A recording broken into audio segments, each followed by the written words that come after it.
Nós queremos falar de desencarnação. Mas antes a gente precisa lembrar como foi a encarnação. Como é que aconteceu mesmo? Para nós encarnarmos, o que aconteceu? O espírito se liga à matéria. Mas o espírito diretamente à matéria mais densa, assim, ele se liga através do perispírito. Ele possui um perispírito, fluidos, um corpo de fluidos. Então, através dele, ele se liga, não é? Ao corpo desde a concepção. Desde a concepção.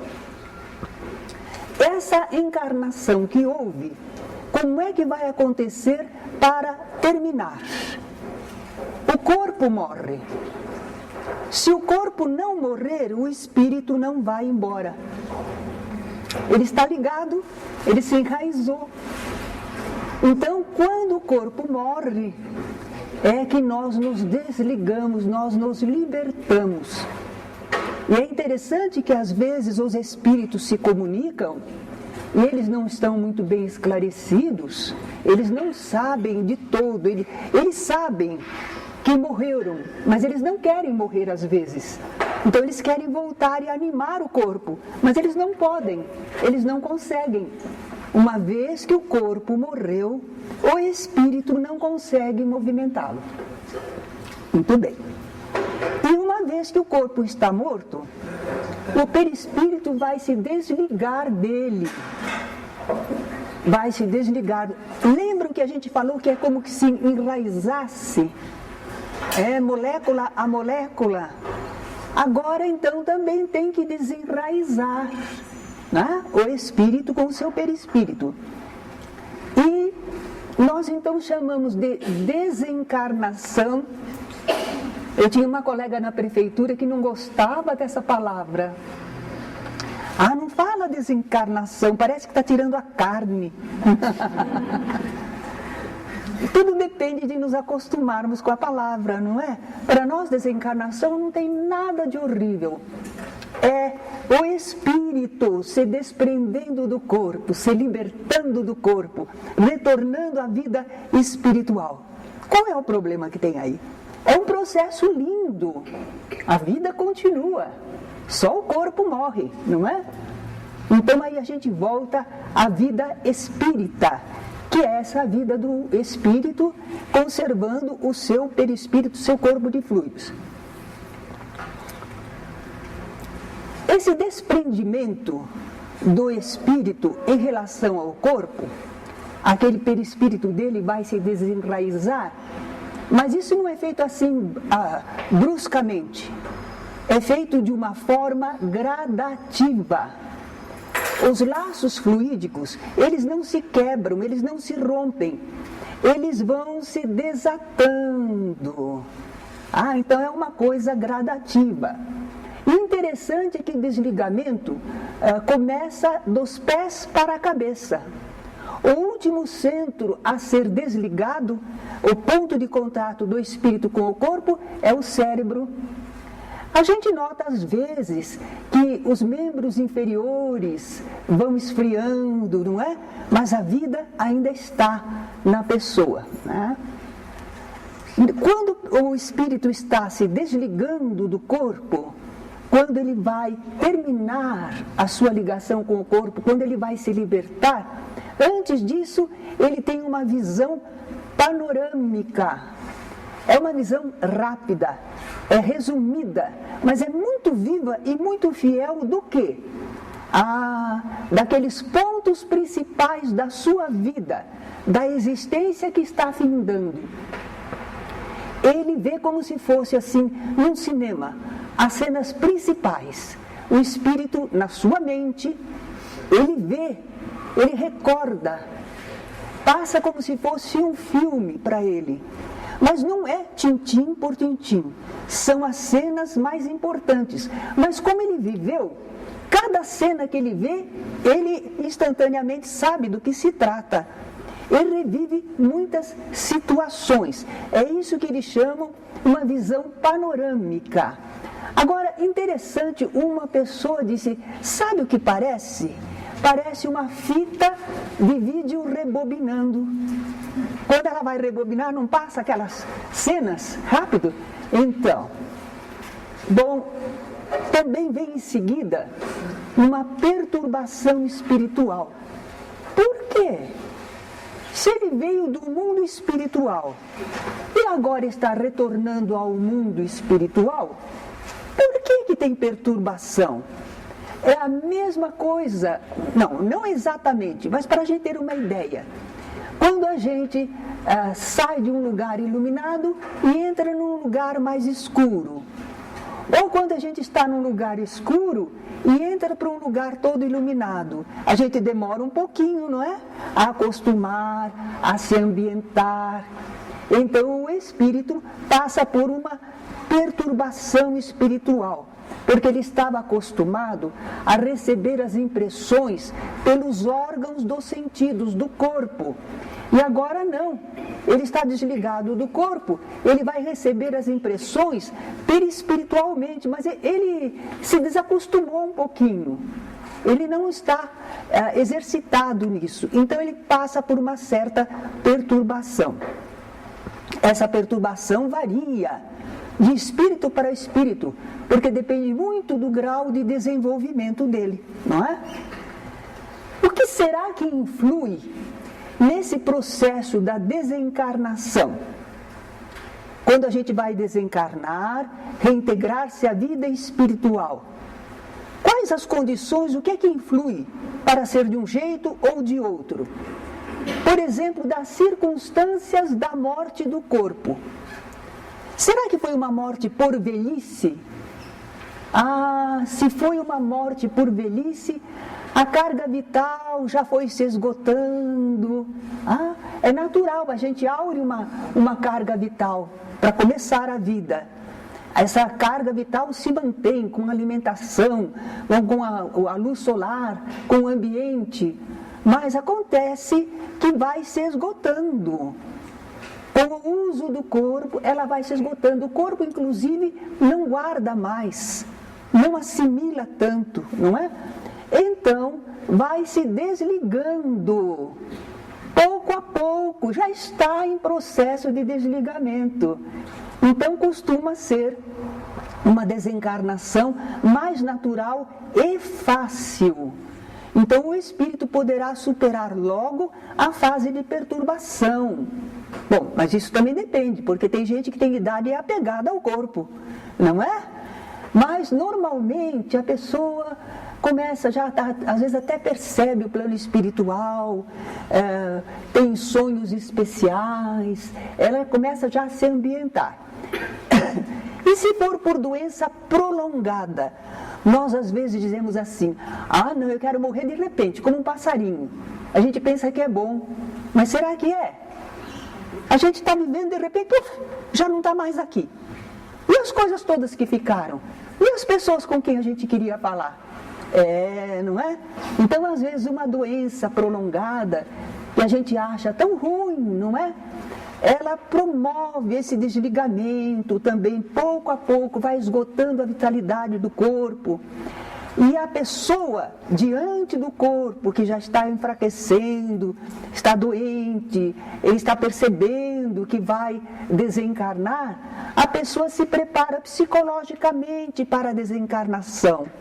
Não é um susto, ela vai se ambientando. É nessa fase de doenças prolongadas também que algumas pessoas começam a enxergar parentes que já foram embora, pessoas que ela não sabia às vezes que estavam já desencarnadas, mas ela vê no ambiente.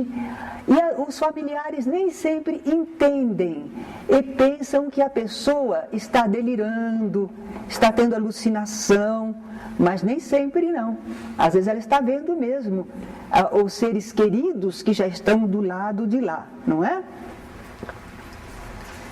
Mortes repentinas, violentas, acidentes, desastres, assassinatos. Os laços perispirituais, eles são bruscamente desfeitos. Isto pode acarretar para o espírito algum sofrimento e a perturbação até maior.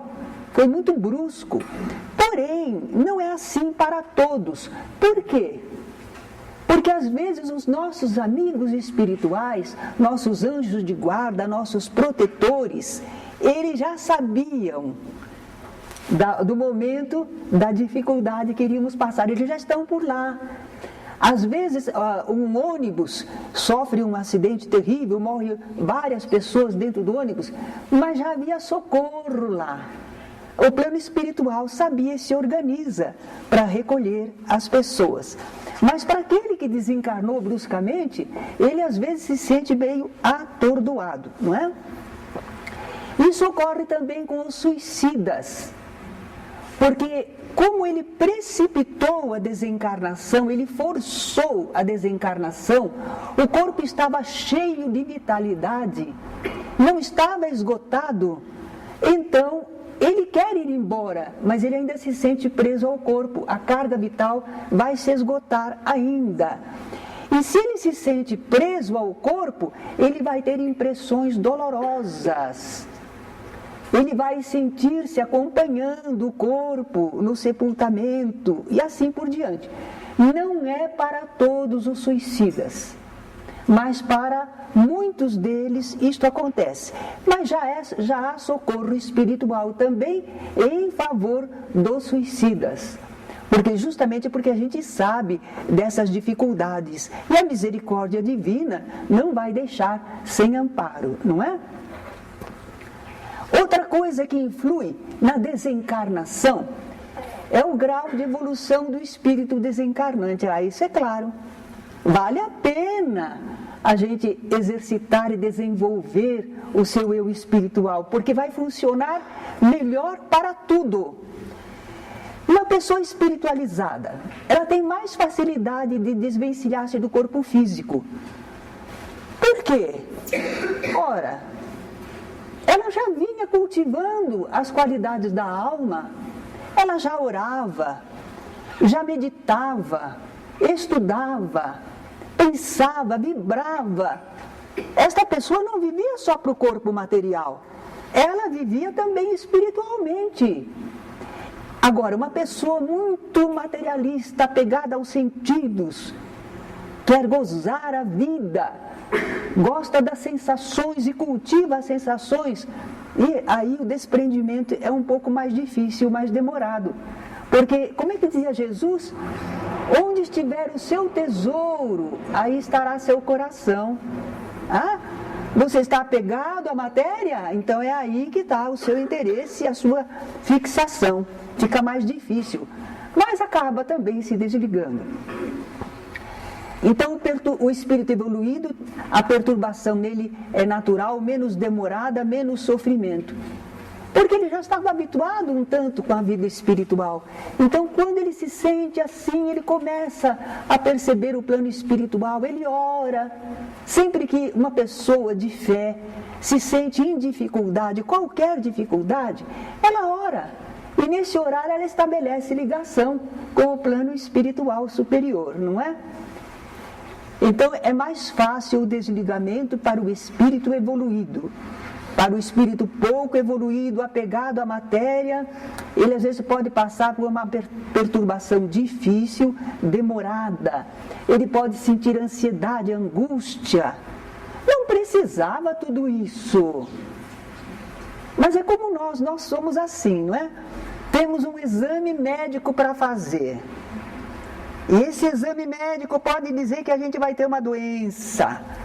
E a gente não dorme aqueles 3, 4, 5 dias até chegar o dia do exame. E depois que faz o exame, até o médico falar como é que está, não é? A gente sofre o que não precisava. Então o espírito que não tem assim esse preparo, ele sofre muito porque ele se fixa em relação à matéria. E a situação dele, ele não está bem, mas ele não entende de vida espiritual. Ele nem sabe que tem amparo espiritual, que a vida continua. Ele está vivendo aquele problema e não sai dele, não é? Talvez que agora vocês me digam, então se a gente conhece espiritismo, Isso ajuda na nossa desencarnação. O que vocês acham? Ajuda? Ajuda. A gente costuma brincar assim. O espírita, se de repente ele se sente assim, meio diferente, o ambiente está mudado, ele fala com as pessoas não respondem, nem percebem que ele está ali. O que é que o espírita logo pensa? Opa, será que eu desencarnei? Não é? E o que adianta ele pensar assim? Adianta, porque ele diz, bom, se por acaso eu desencarnei, o que é que eu preciso fazer? Me acalmar, pensar em Deus, orar, buscar uma comunhão com o plano espiritual, socorro, não é? Agora, a outra pessoa sente a mesma angústia, perturbação, mas não sabe o que fazer. Continua vivendo nela. Não ora, não busca nada. Certo? Agora, o Espiritismo, o conhecimento do Espiritismo, não vai nos assegurar um despertar pacífico no plano espiritual. A gente pode saber tudo. A gente pode saber como é a desencarnação, como é a encarnação, como é o lado de lá. A gente sabe todas essas coisas.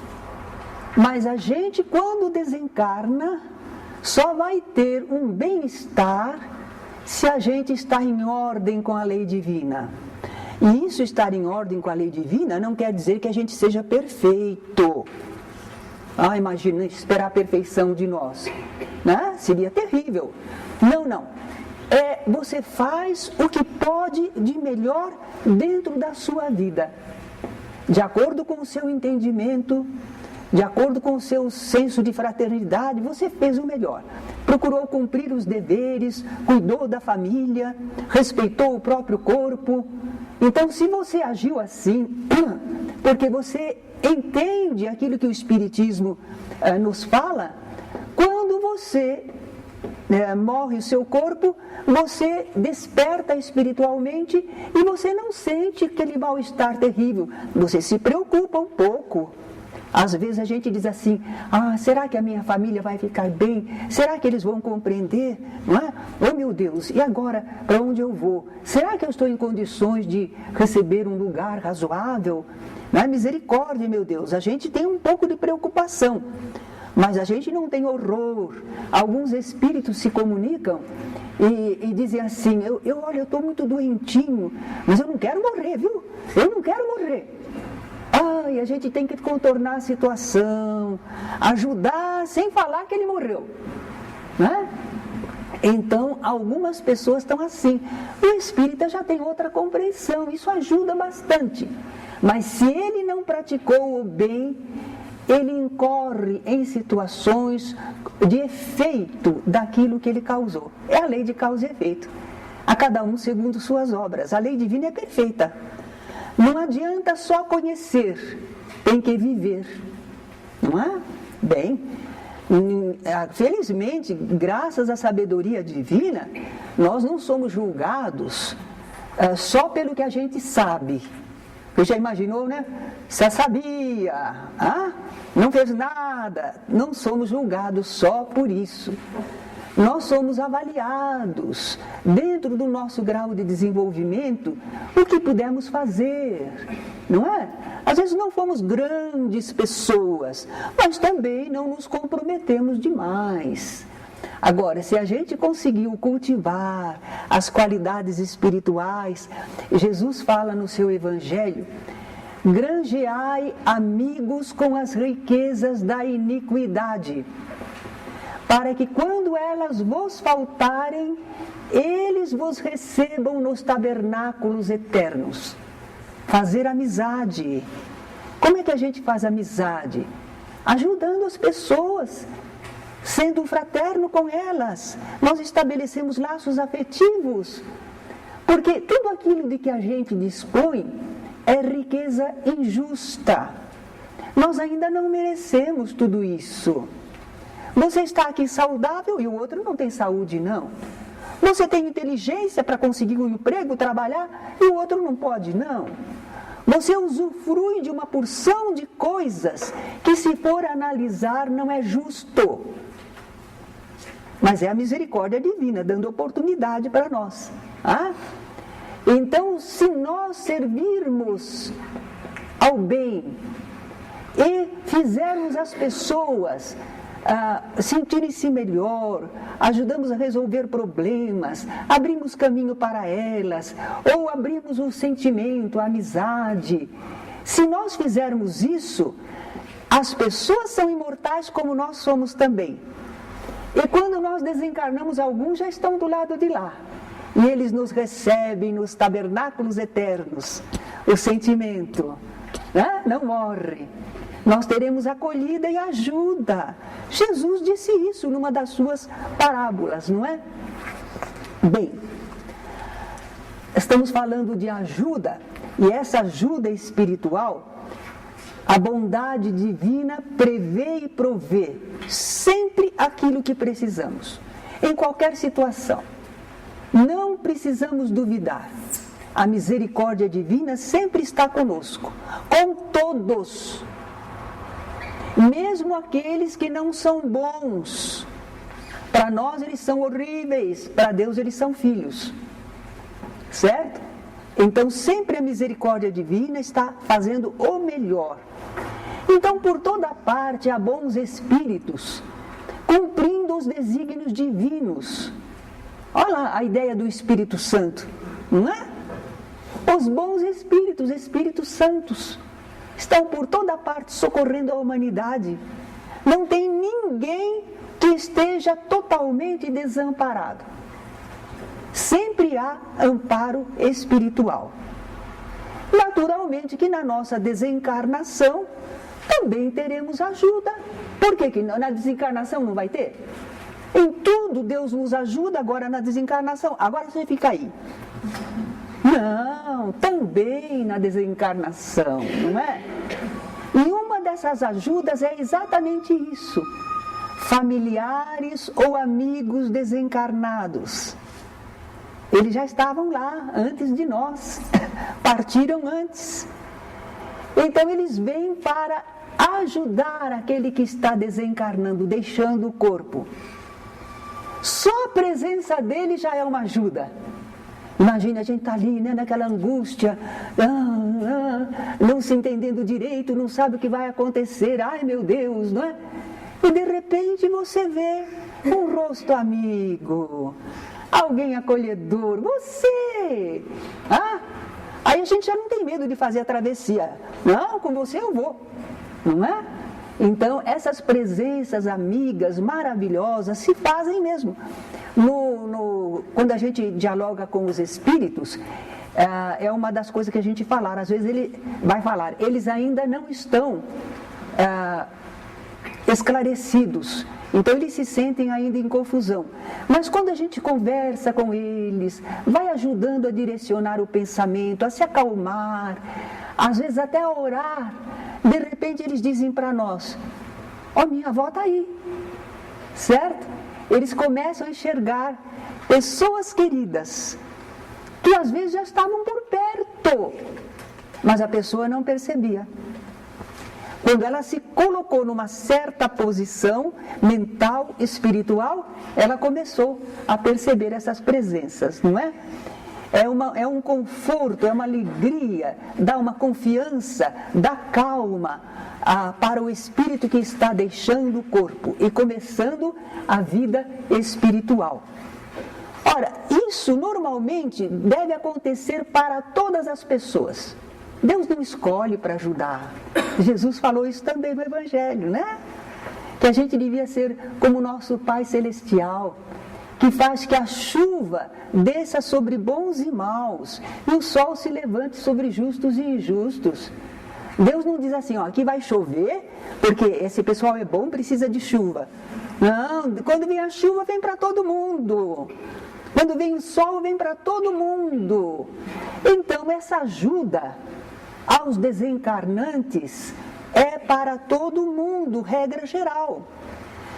Mas acontece que quando a pessoa não está com a mente esclarecida, está emaranhado em problemas, coisas pessoais ou presenças adversárias, ele não percebe aquela ajuda espiritual. Ele não assimila aquela ajuda espiritual. Não é que faltou. Ele não tinha condições para perceber, não é? Então parece que ele ficou privado de assistência. Às vezes ele fica à mercê dos espíritos adversários inferiores. Milton Boechat, que foi um grande orador, certa vez ele começou uma palestra dele, citando do livro de André Luiz, um dos livros de André Luiz, uma cena em que uma pessoa está agonizante, um homem está lá agonizante. E ele tem uma vida meio desregrada. Ele tem lá os acompanhantes espirituais deles, não só os amigos encarnados, mas os espíritos com os quais ele se relacionava, não é? Porque é assim, nós relacionamos com espíritos bons ou maus conforme aquilo que vivemos e sentimos. Então, Fernando estava lá agonizante. As janelas estavam fechadas, a casa toda fechada, estava lá o médico, né, procurando esclarecer a família, consolar, mas está muito perigoso o caso dele, né? E o Fernando então estava lá agonizante. Mas alguns espíritos que queriam se aproximar dele, eram amigos dele. Mas era aquele tipo de espírito que ainda tem a sensação quase material. Então fecharam a janela, eles não podiam entrar. Era assim que eles se sentiam. Mas a hora que alguém dentro de casa pensou, vamos arejar um pouco o ambiente, e abriu a janela, lá vieram as carantonhas. Como é? O Fernando vem ou não vem? Eles estavam esperando o Fernando, certo? Estavam lá, os acompanhantes que ele angariara com o seu modo de vida, que também um dia mereceriam ajuda, também são filhos de Deus, mas de momento estava emaranhado. Não foi um familiar amigo que veio para acolhê-lo, não, ele aí estava preso pelos seus próprios atos, não é? Por algum tempo. E é isso que a gente diz, mesmo que a pessoa se complique e fique na dependência de espíritos até maus, não é? Isso tem limites dentro da lei divina. E as leis divinas chega uma hora que impõem um basta, chega, porque tem uma função, aquela presença daqueles espíritos adversários, não é à toa, tem um objetivo espiritual, de educação para a pessoa, para que ela, no fundo, acabe buscando o melhor, porque ela está sofrendo com aquela ação daqueles espíritos, não é? Então, até que termine os limites impostos por Deus para a ação desses espíritos, a pessoa, às vezes, fica sofrendo na dependência. Ou então, se o espírito, no meio daquela necessidade, ele erguer o pensamento, elevar o pensamento e orar e rogar, porque para orar não depende de palavras, não precisa saber as rezas desta ou daquela religião. Na hora em que o espírito nem precisa falar, pensou, ai meu Deus, mas com sinceridade, com busca, imediatamente estabeleceu uma ligação, certo? E, por enquanto, às vezes o espírito é renitente, e ele fica brigando lá, sofrendo e querendo revidar, mas um dia ele vai cansando e aí ele roga. Quando ele busca, aí ele vai receber. Estabeleceu a condição necessária, não é?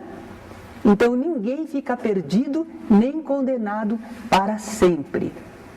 Então nós agora podemos entender qual é a situação do espírito depois da morte do corpo. Ele conserva a sua individualidade. A gente não vai sumir no todo, não. A gente não vai desaparecer. A doutrina espírita não é panteísta. Panteísmo é isso, é dizer que todos nós somos Deus e cada um, quando morre, retorna para Deus. Não é bem assim, não é? Nós não confundimos Criador e criaturas. Nós conservamos a nossa individualidade.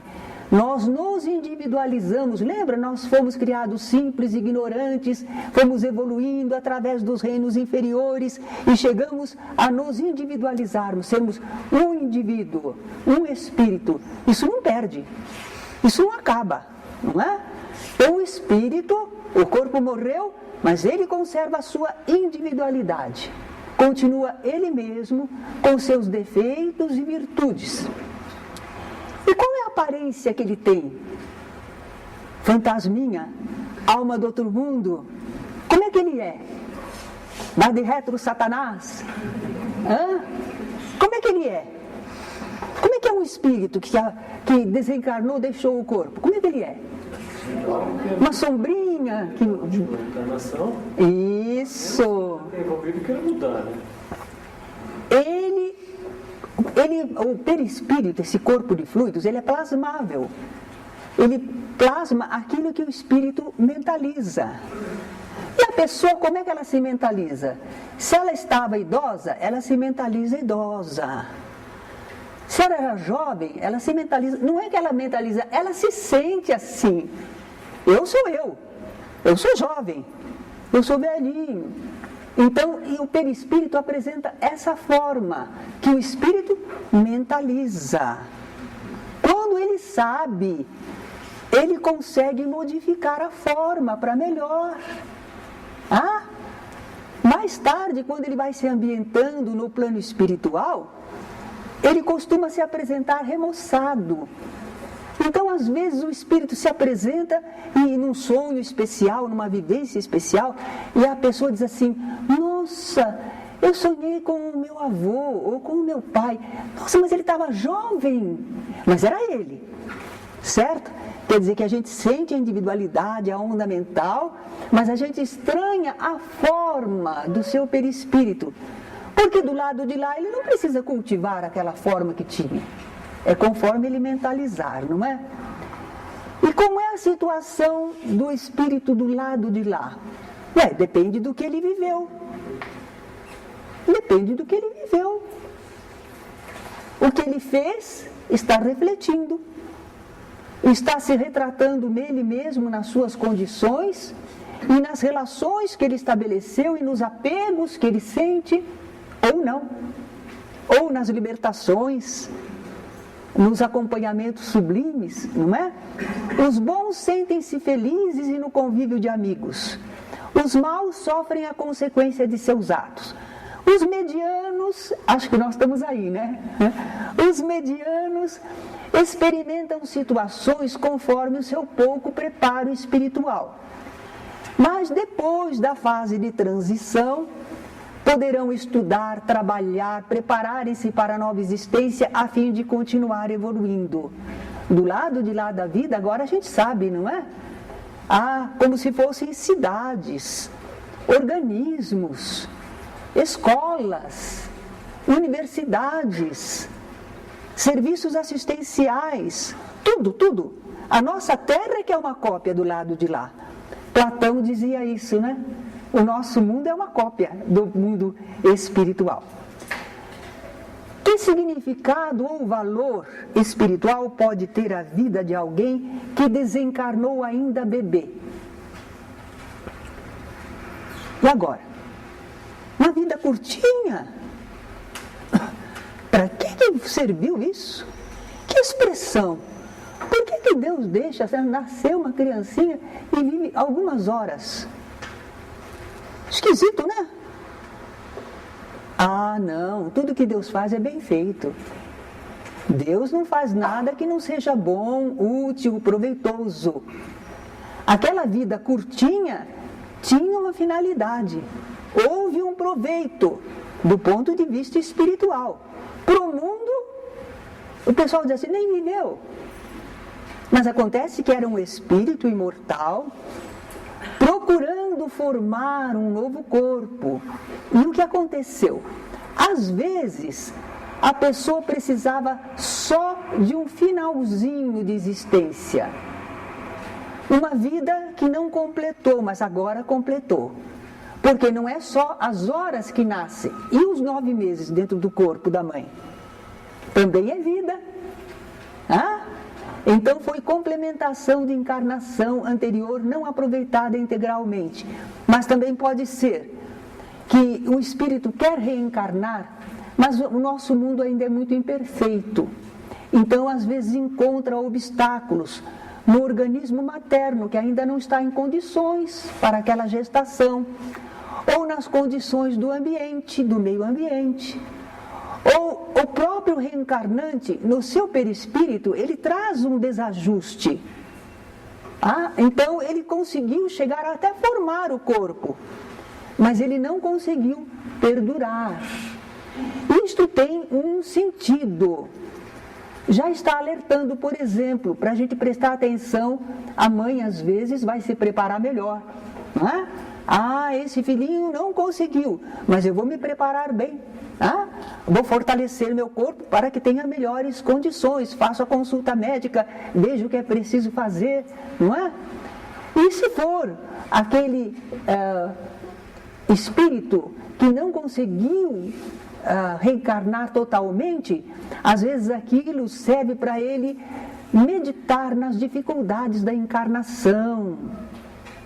Será que esse espírito valorizou no passado a sua vida? Ou ele achava, a vida, eu tenho uma vida, pronto, Deus me deu a vida, pronto. Não é assim. Isto é um patrimônio, é uma dádiva, é uma concessão divina. E às vezes a pessoa não valoriza isso, não é?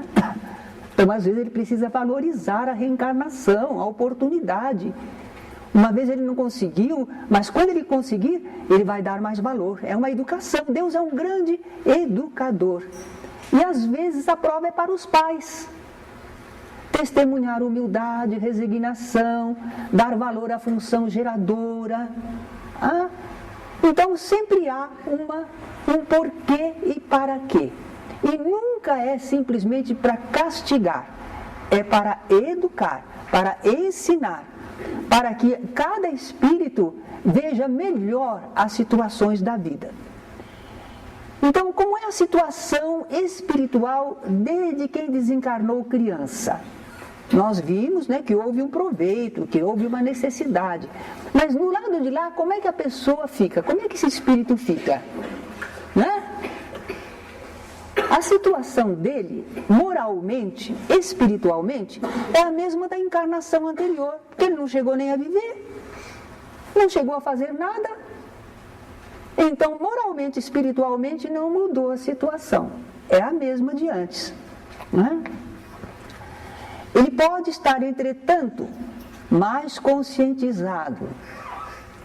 Houve mudança por dentro dele. Ele está mais experiente. Quem sabe se equilibrou um tanto, se reajustou naquele processo de ligar ao corpo e desligar dele.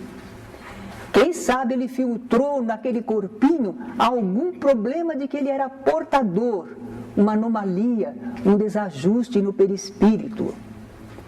Então lá está ele, no mundo espiritual. Alguém que tentou uma reencarnação, ficou talvez pouco tempo e voltou para o plano espiritual. A situação dele moralmente não é nem pior nem melhor do que antes, mas ele está talvez mais experiente, não é? Mais preparado. E como é que eles são vistos? Ele já teve tantas encarnações, será que a gente vai ver um nenezinho que morreu, nenezinho na nossa família, e a gente vai vê-lo assim, um homem barbado, ou uma mulherona? É assim que a gente vai ver? Até poderia, mas não.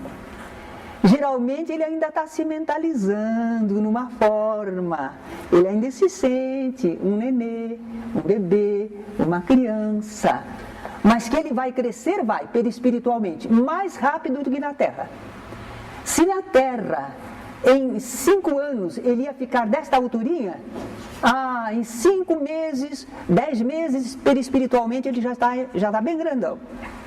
Ele desenvolve muito mais rápido no plano espiritual, não é? Porque não é o corpo que está crescendo, é ele mentalizando o seu perispírito, não é? Mas vamos dizer que ele quer provar para os pais que ele continua existindo, os ama. Aí ele tem que conservar aquela forma infantil, que eles conheciam, porque senão os pais não vão conhecer. É o mesmo problema dos espíritos, que às vezes para nos aparecerem, conservam a forma pela qual nós estávamos habituados a reconhecê-los, não é? E se eles vão reencarnar logo? Eles vão conservar a forma do perispírito reduzida como de um bebê. Porque é assim que eles vão precisar da forma para quando houver a fecundação, quando houver a concepção. Eles vão precisar da forma reduzida. Então, o que adianta crescer para depois reduzir? Se vai reencarnar logo, ele se mantém na forma, não é? E enquanto eles estão no mundo espiritual, criancinhas, como será que eles ficam? Agora nós sabemos, não é? Há colônias espirituais. Os espíritos bondosos se organizam, acolhem esses espíritos num ambiente apropriado para como eles se sentem, cuidam deles. Então a gente sabe porque na reunião mediúnica às vezes se atende o espírito de criança, não é? E no começo houve, por exemplo, um caso que a criança estava se manifestando, não é? E a gente procurou conversar, mas através do médium, a criança falou assim: minha mãe disse para eu não conversar com estranho.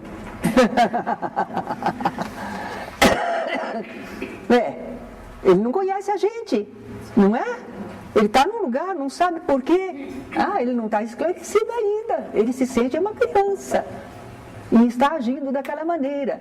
Aí a gente conversa: mas não, sua mãezinha que pediu para mim, para eu vir olhar você, para você não ficar aí abandonada. Às vezes a gente fala na mãe, ele diz: quero minha mãe, mas eu quero minha mãe. Precisa calma para conversar, para acalmar, não é? Não, você já vai ver sua mãezinha. Agora ela está ocupada, mas nós vamos cuidar de você. Depois ela vem para ver você.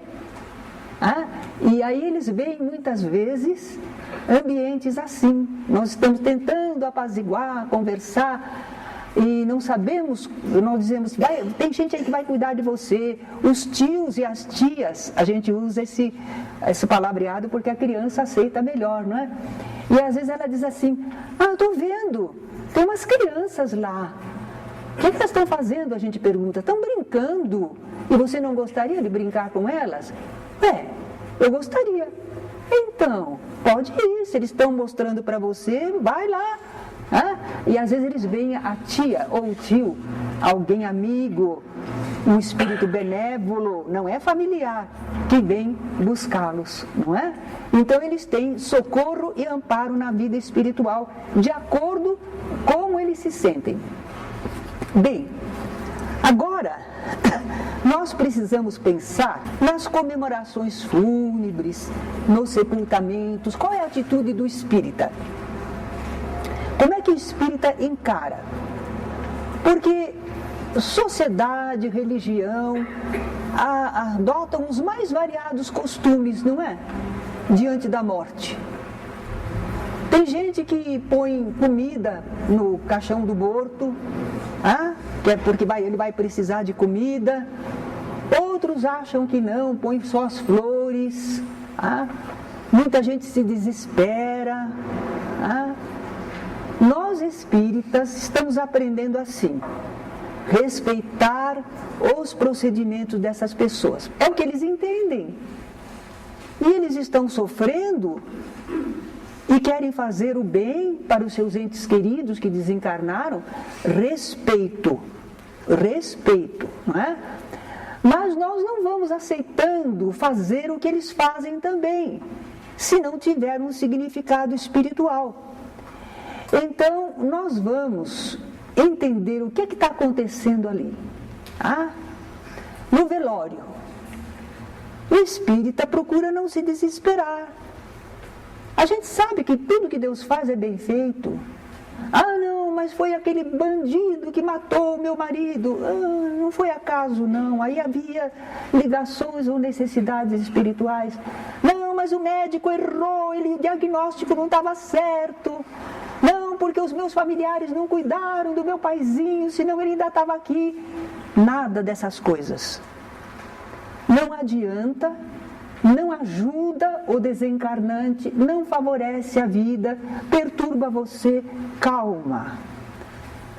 Então, o espírita procura não se desesperar. Entendimento, aceitação. Se é o velório de outros, ele mantém a atitude respeitosa. A gente sabe o que está acontecendo ali. A gente sabe que ainda está desligando em relação ao corpo. Que muitas vezes o espírito ainda está ligado ao corpo. Nesse ponto, uma prima que eu tenho, ela não é espírita, mas é médium.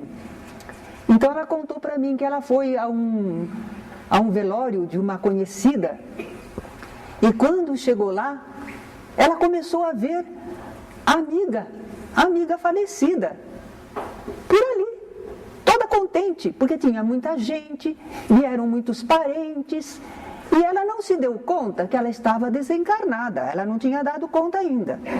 Então ela estava contente, porque tinha muita gente conhecida e amiga, e ela ia para cá, ela ia para lá, toda feliz, toda contente.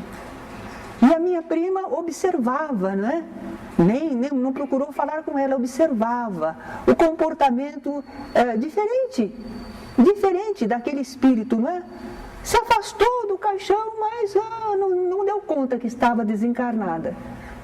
Chegaram aí os amigos espirituais, como se fosse um médico com um enfermeiro e uma maca. E pediram para ela que deitasse na maca, né? Ela disse, mas eu já estou tão bem, eu sarei. Por que eu preciso deitar na maca? Eles foram muito diplomáticos. Sabe o que é? Falta uma dose do seu remédio. Então nós queremos levar você para o hospital para tomar a última dose do remédio. Pronto, é só isso. Aí ela deitou na maca e foi levada. Não é impressionante? Eles sabem como agir. Eles não violentam, eles não forçam, eles sabem como agir. São fraternos, inteligentes, os que estão socorrendo as pessoas, né? Então, nos velórios, a gente sabe que muitos dos desencarnantes estão em fase delicada de desprendimento do corpo, de transformação da existência. Então, a gente respeita. A gente não fica contando piadinha, não. Eu sei que o pessoal faz isso para suavizar o ambiente, não é por maldade. Mas eles não sabem o que está acontecendo. E nós sabemos. E nós não podemos ficar ali contando piadinha. Certo? Nós estamos pensando no desencarnante. Ele precisa de um ambiente sereno, de um pensamento amigo, de oração, não é? Agora, não usamos vela, coroas, flores. O espírito não precisa disso, não é? Então a gente não força isto. Mas nós oferecemos respeito à sua memória, orações, pensamentos que favoreçam sua paz e amparo no mundo espiritual. Vamos ser fraternos com os familiares e amigos dele. Ver se a gente pode ajudar em alguma coisa, ou ser fraterno, solidário, não é? Nos sepultamentos, nós não adotamos luxo, ostentação. Às vezes o pessoal faz isso por causa da sociedade, né? Modernamente já está mais suavizado isso. Não, a gente não adota luxo, ostentação. A gente não se preocupa em erigir túmulos, mas nós precisamos depositar o corpo, não é? Tem que ter uma ordem. Olha lá o nosso cemitério da saudade, como anda, né? O pessoal até está dizendo que está começando a tomar mais cuidado, porque fica algo desagradável, né? Então, em ordem, o que for necessário. Agora, o importante é lembrarmos com afeto os entes queridos já desencarnados. Os japoneses fazem muita honra aos antepassados, não é? Eles oram como se eles estivessem sempre ali. Então a gente pode orar pelos entes queridos desencarnados e procurar honrá-los com atos bons e carinhosos em sua homenagem. Às vezes a pessoa fica guardando o quarto da pessoa, a roupa da pessoa, tudo. E tanta gente necessitada. Aquilo já não adianta mais para o morto. Guarda uma lembrança, duas, guarda alguma coisa, mas o restante procura desfazer, oferece em fraternidade, em homenagem ao seu ente querido. certo? A gente ora pelo bem-estar e progresso espiritual dos desencarnados, mas a gente sabe que a gente não precisa ir ao cemitério para isso.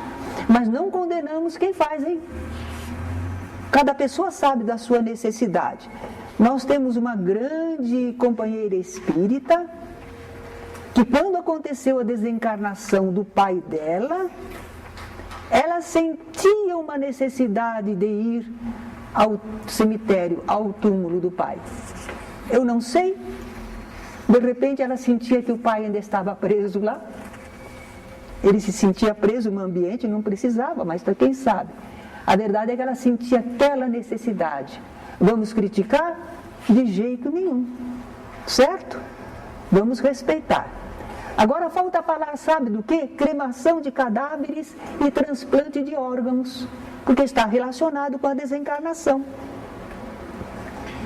Algumas pessoas pensam assim: ai, não, doar o corpo da gente, cremar o corpo, ai, não. Depende de entendimento. O que é o corpo? Ele não é um ser, ele é uma veste, ele é como uma roupa. A gente teceu esta roupa para poder viver neste mundo. Aqui neste mundo, se eu não tivesse este corpo, eu não pegava esse óculos. Eu tenho que ter um corpo para trabalhar no mundo corpóreo, material.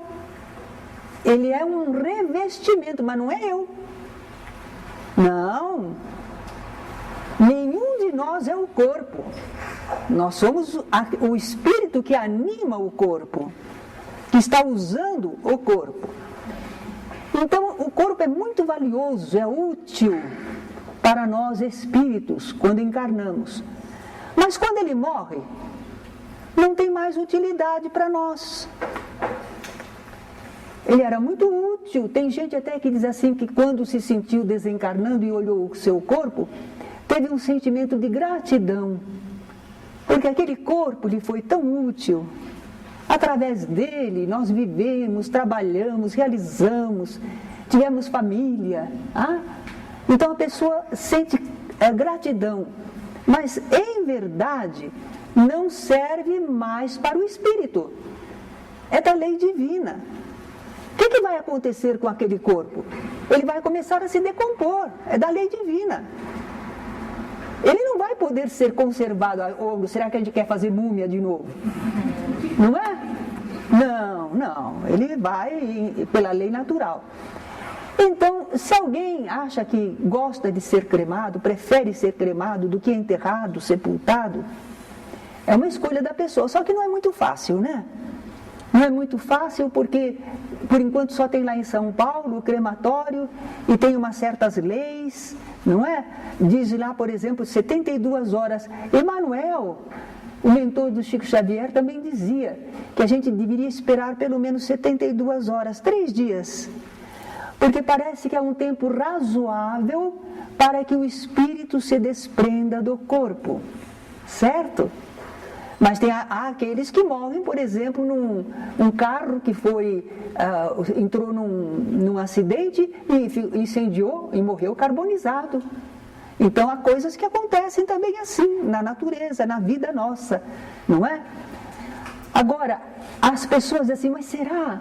Mas aquele corpo meu, eu preciso dele para a ressurreição. Não é o corpo que ressurge, é o espírito. É o espírito com o seu corpo espiritual. Ressurreição não é da carne, é do corpo.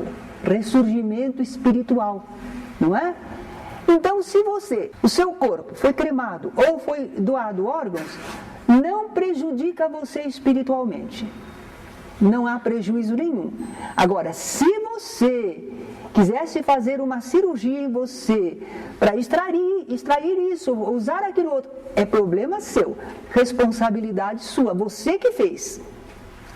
Mas uma vez que o corpo está morto, não.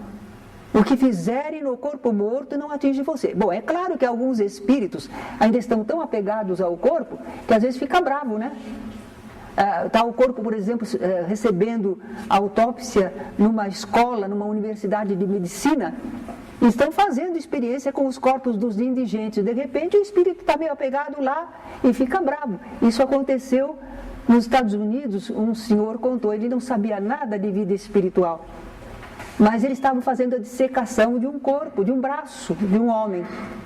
Quando ele chegou em casa, a mulher dele veio ao encontro dele com voz de homem, dizendo: por que você fez aquilo comigo?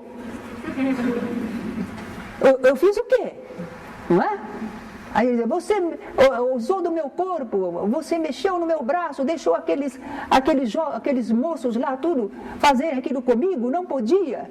Ele começou a perceber que não era a mulher dele, era o Espírito falando através da mulher dele, não é? Infelizmente, ele, fraterno, achou de conversar com o Espírito e explicar. Olha, e aí ele explicou por quê, que era para os alunos aprenderem, poderem curar pessoas, que aquele corpo já estava morto, por isso, que não era falta de respeito. Conversou com o Espírito se acalmou e foi encaminhado. Ele não era nem espírita, hein? Mas ele se defrontou com a realidade ali. Então pode acontecer isto, não é? De um espírito ficar ainda preso. Mas sabe como é? Afinal de contas, uma pessoa encarnada doa órgãos e ela ainda está viva. Ela doa um rim para ajudar um irmão, não é? Ela doa alguma coisa de si para ajudar alguém. Então por que a gente não poderia doar órgãos quando o nosso corpo já morreu, não serve mais para nós? E não vamos sofrer se eles forem retirados do corpo morto. Nós não temos mais ligação com ele, não é? Só se a gente ficar pensando: olha lá meu corpo, estão mexendo no meu corpo. Aí o que você está sentindo é o que você mentalizou, certo?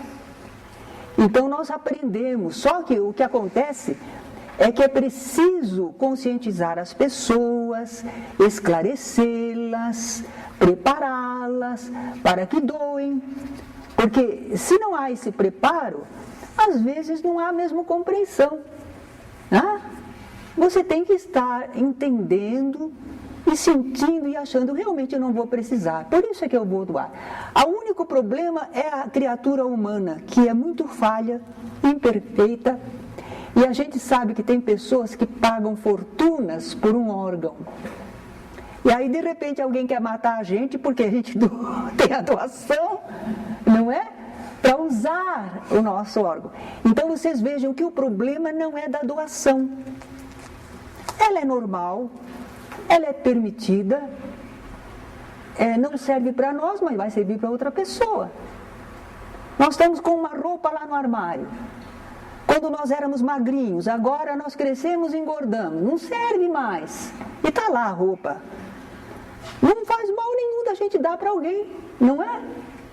Então, no caso, o corpo está morto, não serve mais para nós, mas pode ser útil para outros, ajudar a viver. Um chefe de família, uma mãe de filhos, um filho querido que está morrendo, não é? Então a gente tem que se esclarecer a respeito, que o corpo não tem toda essa importância que a gente pensa, não é ele que vai viver no mundo espiritual. O apóstolo Paulo disse: a carne e o sangue não herdam o reino dos céus. Carne e sangue é coisa de matéria, não vai para o plano espiritual. No plano espiritual só tem coisa espiritual. Quem vai para o plano espiritual é o espírito. O corpo não vai jamais, certo? Não é ele que ressurge e vai viver eternamente. Absolutamente não é isso. Então eu creio que a respeito de desencarnação, nós espíritas temos nessa doutrina maravilhosa, nos ensinos dos espíritos, condições para nós nos libertarmos um tanto do pavor da morte, da nossa, assim, não estarmos com a nossa inconformação quando a morte chega. Tem uma poesiazinha divertida de um companheiro espiritual que ele diz assim, que quando a morte chega faz alarido em casa. é uma gritaria, é um não sei o quê. Ah? Não, é um fenômeno, faz parte da nossa vida. Eu sei que nem sempre é fácil, mas nós devemos estar compreendendo. Quando chegar a esse momento, primeira coisa, para um pouco, lembra de Deus, confia na sabedoria, na bondade de Deus, coloca seu coração com Deus e vai fazer o que você puder, pacificando a família, respeitando a desencarnação daquela pessoa, não é? Mas sem estarmos blasfemando, reclamando de Deus, diante de um fenômeno normal que acontece a todo mundo, porque ninguém fica para semente mesmo. Ah? Que Deus nos abençoe e que nós sejamos capazes de ter outra visão diante da desencarnação.